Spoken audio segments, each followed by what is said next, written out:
Hello dear students. Today I would like to discuss about radiology of thorax. So mainly I'll be discussing about the chest x-ray. So when you get an x-ray, you have to check for the informations on the x-ray.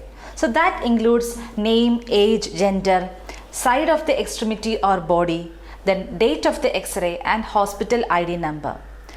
Two patients can have the same name and age but with the different hospital number.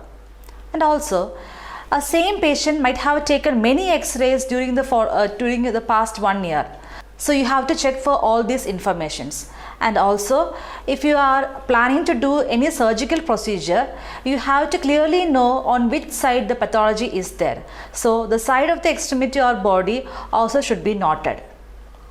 Now, there are some standards views for taking x-rays. Usually, we take anteroposterior view, that is AP view, posterior-anterior or PA view, then lateral view, oblique view, and there are many other special views. In posterior-anterior view, what will happen? You can see here, there is an x-ray tube that is placed posteriorly, and anteriorly you can see the patient. And in front of the patient you can see an x-ray plate or x-ray film kept, and the distance between the x-ray tube and the x-ray plate is about 6 feet. Now we can see the beams are passing from the posterior aspect, that is from the x-ray tube, the tube is placed posteriorly, the beams are passing from the posterior aspect and it falls on the x-ray film or the x-ray plate which is placed anterior to the patient. That means it is posterior-anterior view. The beam is coming from posterior aspect and it is falling on the x-ray film which is placed anteriorly. So that is the PA view or posterior-anterior view. What will happen in AP view, that is anteroposterior view? You can say the beams are coming from the anterior aspect and the x-ray film is placed posterior to the patient. So it is falling like anterior to posterior. So that you have to keep in mind. In chest x-rays, we usually take posterior-anterior view. Why? You can see here the anterior chest wall is closer to the x-ray plate in this PA view. So the heart will be closer to the x-ray plate and it will appear as it is. That means the heart won't get magnified. So that means there won't be cardiomegalic appearance and you will get the accurate size of the heart. So we prefer posterior-anterior view for chest x-rays. Now, how will you read x-ray? So when you are getting an x-ray, you have to check for 3 things. That is, first thing is if it is a plain or a contrast x-ray. What is a plain x-ray? Plain x-ray is one in which you take the x-ray directly without using any dyes. Whereas contrast x-rays use some specific dyes for taking the x-rays to visualize some particular parts. Next is region. So we know that which region you are taking the x-ray, that region you have to mention. Then next is a view. We have seen some views, we have to mention that. Now we will see what about this x-ray. You can see here it is a plain x-ray. We haven't given any dye for taking this x-ray. So it is a plain x-ray. Which region it is? It is chest. Therefore it is plain x-ray chest. And which view it is? I told you we take PA view. So this is PA view, that is posterior-anterior view. So you can say it is plain x-ray chest PA view. That's how you have to read an x-ray.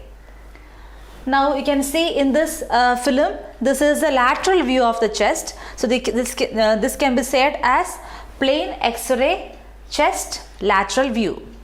So that's how you read an x-ray. Now you have to remember some factors when you are reading a chest x-ray. First is absorption. What do you mean by absorption? You can see here some areas appear to be darker and some areas appear to be lighter. Why is it so? It is because some tissues take up less x-ray beams than other. You can see some darker areas like the areas containing air, that is lungs, take up less x-ray beams so that they appear to be darker in color. Whereas the areas like bones take up more x-ray beams and they appear to be whiter in color. But in the side you can see some soft tissues that appear to be slightly greyish. That means not as white as the bones and not as dark as the air containing organs. These appear to be lighter in light grey in color. So that's what is meant by the absorption. Next is exposure or penetration. So depending upon the absorption, you can say in the first film, you can see it appears to be more whiter in color. So the X-ray, more amount of X-ray beams have been taken by that film. So you won't be able to visualize the lung fields properly. In the second film, you can see it appears to be more darker. Less amount of X-ray beams are taken by that particular X-ray film. So you can say here also you're not able to visualize the lung fields properly. So adequate exposure or penetration is required. It shouldn't be more whiter, it shouldn't be more darker. So adequate exposure penetration is required when you read a chest X-ray. Next is rotation. So if you want to say that the X-ray has been taken properly without any rotation to the right or left, you have to check for one point. That is, you can see here medial ends of clavicle. So the medial ends of clavicle should be equidistant from the spinous process of the vertebra. Now you can see the spinous process of the vertebra here. It is equidistant. The medial ends of clavicle are equidistant from the spinous process of the vertebra. If it is so, you can say that there is no rotation. The X-rays have been taken proper way. Now you can see in this figure that there is rotation. On the right side, the medial end of clavicle is having more distance from the spinous process, whereas left side it is reduced. So there is rotation to the left side. Now next is inspiration. You usually see about 9 to 10 ribs if the patient has inspired properly while taking the X-ray. If the patient is taking only poor effort, that means only few ribs can be counted. So that means the patient is not able to breathe in properly. That's why only few ribs can be visible. If the patient has inspired properly, about 9 to 10 ribs can be seen. Next is magnification. I told you before that we take PA view, that is posterior anterior view, for the chest X-ray because the heart appears to be closer to the X-ray film that is placed on the anterior wall of the chest. So you can say the heart will appear as it is without any magnification. That's why we take the PA view. Now after getting an X-ray, so you initially read, you check for the informations, then you read the X-ray by saying about the plane, region and the view. Then you can say you can check for the absorption, inspiration, penetration, then the rotation and magnification. And after that you have to check for 5 things that you can remember as A, B, C, D, E. So A stands for airway, B stands for breathing, bonds and also bronchovascular markings. C stands for circulation, that includes heart and mediastinum. D stands for diaphragm and E stands for extras. So you have to check for all these factors when you read chest X-ray. First we will see the airway. So the airway is visualized by looking at the trachea. You can see in the center the trachea. So the trachea appears to be a darker shadow in the midline. Trachea is usually in the midline, a slight or there can be a slight deviation to the right.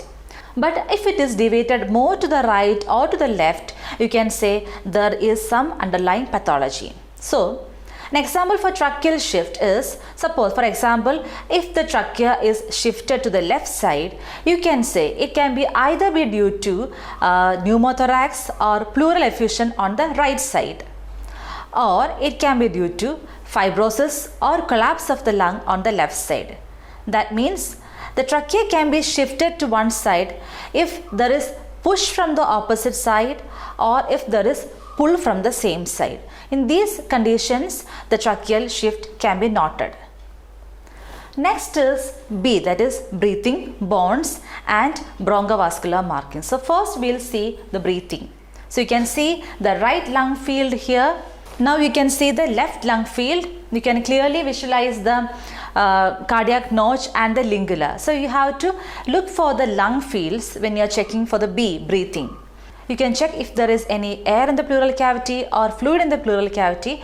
You can check by looking at the lung fields. Next is bronchovascular markings and hilar shadows. Now we'll have a closer look at the bronchovascular markings or the hilar shadows. You know that the hilum contains the bronchus artery vein.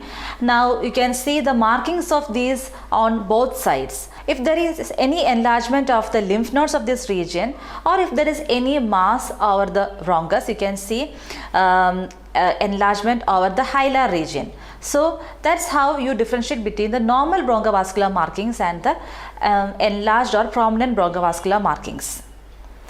Now next B is bones. So you can look for the ribs, like you can see here the vertebra, then the spinous processes, the clavicle, you can see the acromion, then the head of humerus, glenoid cavity, and you can see all the ribs. Now there is a condition that you have to keep in mind, that is known as a cervical rib, in which an extra rib arises from the 7th cervical vertebra. So that is very important, you have to keep that in mind. So this can lead to compression of the subclavian artery and other important structures, leading to cervical rib syndrome. So never forget to look for the cervical rib. Now next is, we have to know how to count the ribs. Now this is the first rib. You can see the second rib, the third rib, fourth rib, fifth rib, sixth rib, seventh rib, eighth rib, ninth rib. So you can visualize these much ribs in this film. Now we can have a closer look at a single rib. Now let's take the second rib.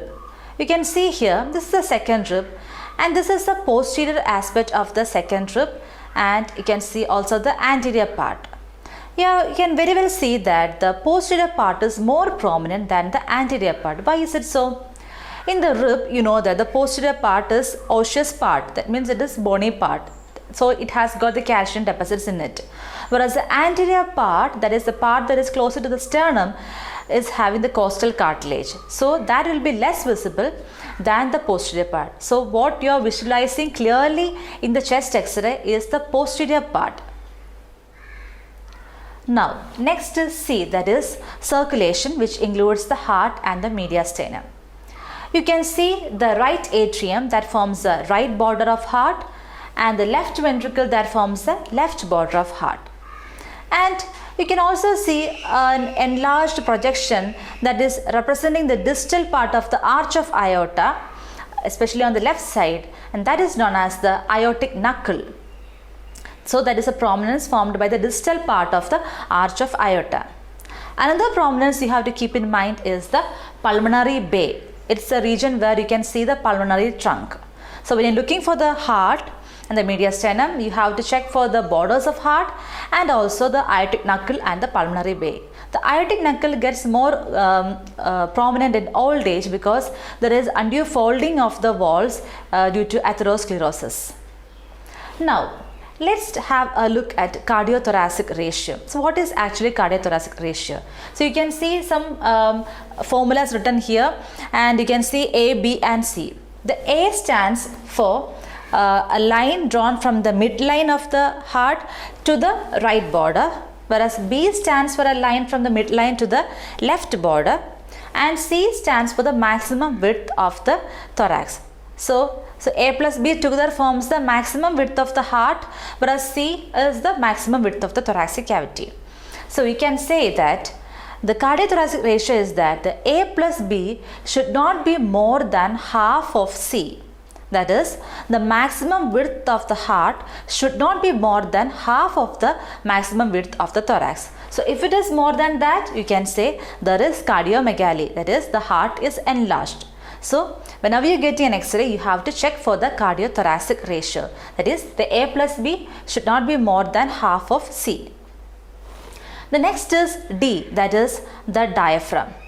So you can see here the right hemidiaphragm. You can also see the left hemidiaphragm. The right hemidiaphragm is slightly in higher position than the left one because on the right side you have got the liver just beneath the right hemidiaphragm.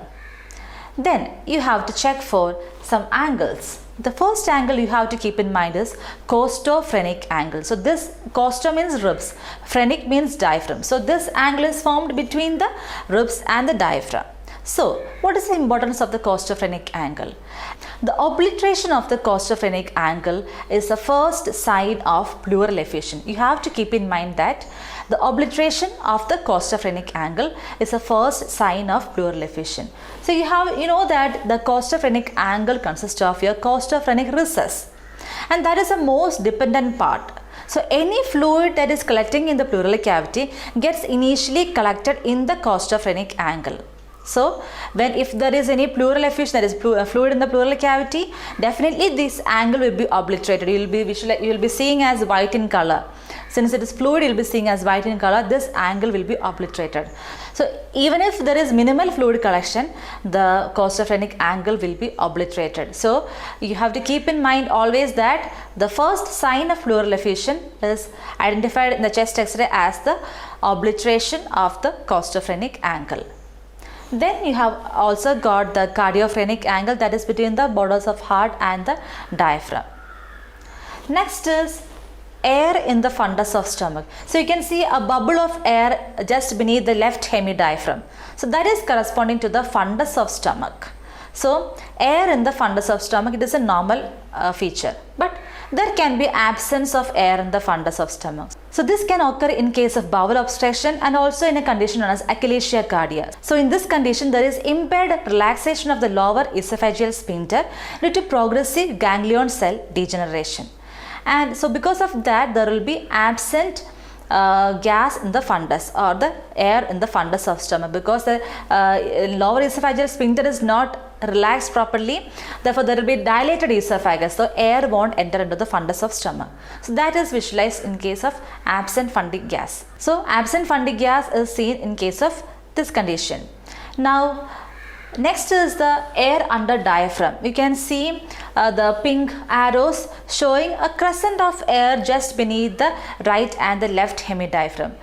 So this can be due to any hollow viscous perforation or due to infections by intra-abdominal gas forming organisms. So these factors you have to keep in mind when you look for the diaphragm. Now next is E, that is everything else or the extras. So what you have to look for in E, so you can see for the breast tissues in females, then if there is any fractures of the ribs, then you can also look for any wires or devices connected to the patient. Likewise, any other abnormalities that you visualize other than that involved in A, B, C, D can be included under E. So that's how you read a chest X-ray. So you have to keep in mind that whenever you get an X-ray, you have to look for the informations to make sure that you are reading the X-ray of the correct patient and of the correct time. And then you have to read according to the plane, region, then the view, and then you have to keep in mind whether it is taken adequately, that is whether the rotation, inspiration, magnification, absorption, everything is proper. Then you have to check for the A, B, C, D, E. So these are the basic things that you have to keep in mind when you are reading a chest X-ray. I hope you understood this topic. Thank you.